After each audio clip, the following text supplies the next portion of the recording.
I aim to encourage and inspire. Before you continue watching this video, please hit that subscription button. Just hit that button, and also hit the notification bell so that you can be alerted when I upload my videos.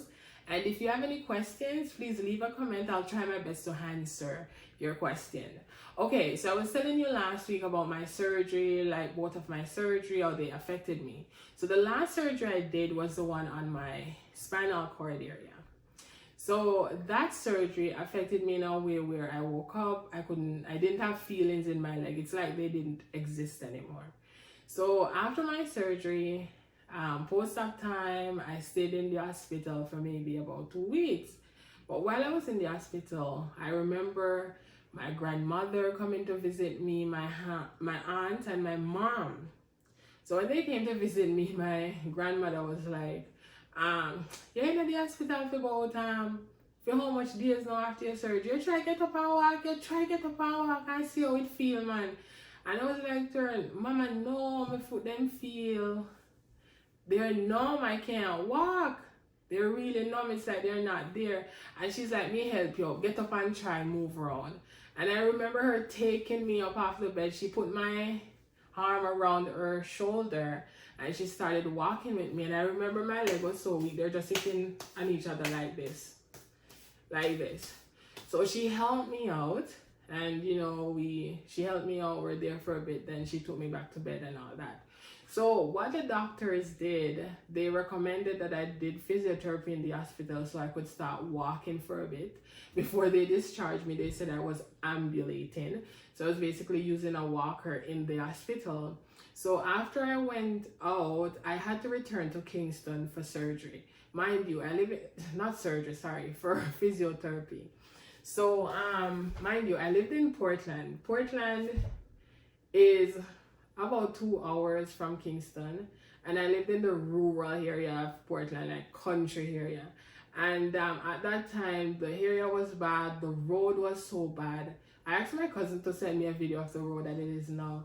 And when I look at it, it's the same way the road is now as it was then. This is how bad it was. The video is on the screen. So to get to Kingston, my house is a little distant from the road. So the road to get to the main road, then to get to Kingston. So to get to Kingston, my uncle had to put me on his back to bring me to the car. And the reason why my uncle had to chip in, because at the time my dad was traveling. My dad wasn't in Jamaica. So my uncle had to help me. So after going to physiotherapy for some time in Kingston, it got tedious, it got expensive, it was just too much. So the doctors recommended that I got an exercise bike. So my dad provided the exercise bike for me. And after I got the exercise bike, the first time I went on that bike, I remember when I got off, my ankle was all bruised up, like my ankle area was all bruised up. I didn't feel it because there's no feelings in my leg. So I knew I had to do the physiotherapy. I knew I had to exercise. So to fix that issue, I would put bandage on my ankle, so that whenever I ride the bike, it wouldn't hurt me that much. So after doing that for some time, I started walking with one cane. I walked with that one cane. I did my walk from where I lived in Portland country, which was like a half an hour walk from the main road. I used to walk that way twice a day to and from school. So I remember one day in the town where my school was, I remember walking in the town to get a taxi to go back home. And I remember I fell in the street, fell in the dirt.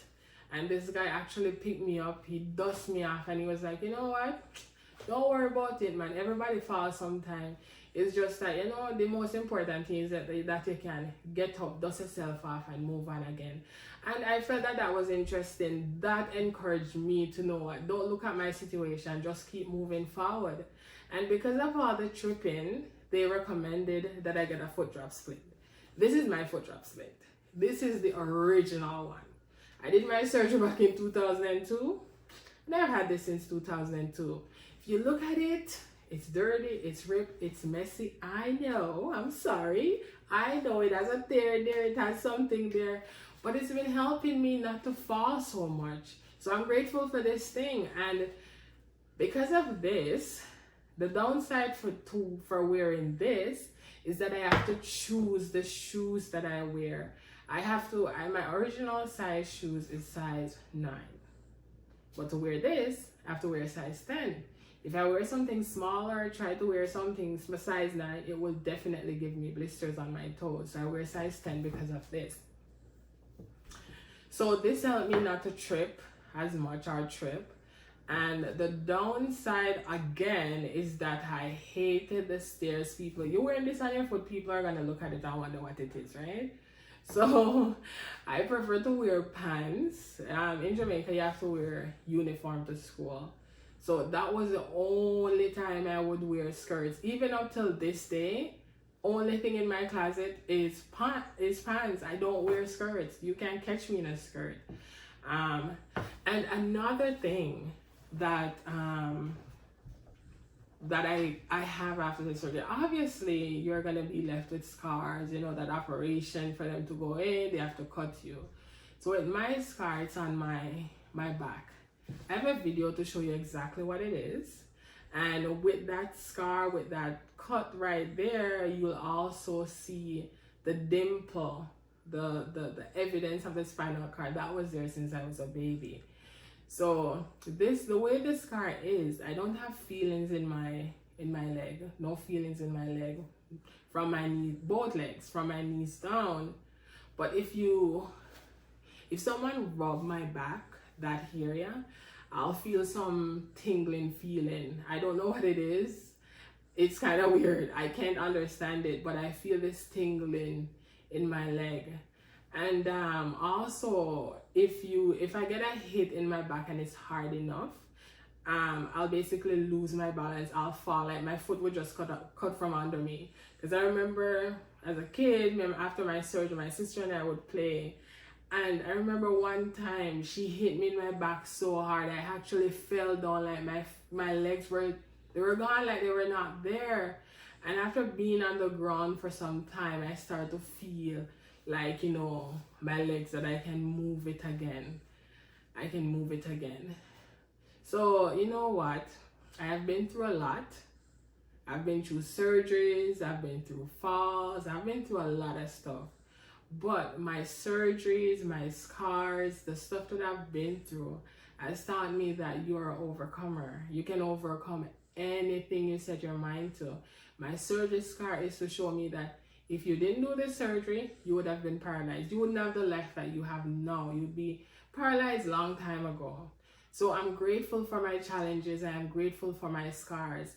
And I know that there are many people who are suffering. They have scars on the inside, there are scars on the outside.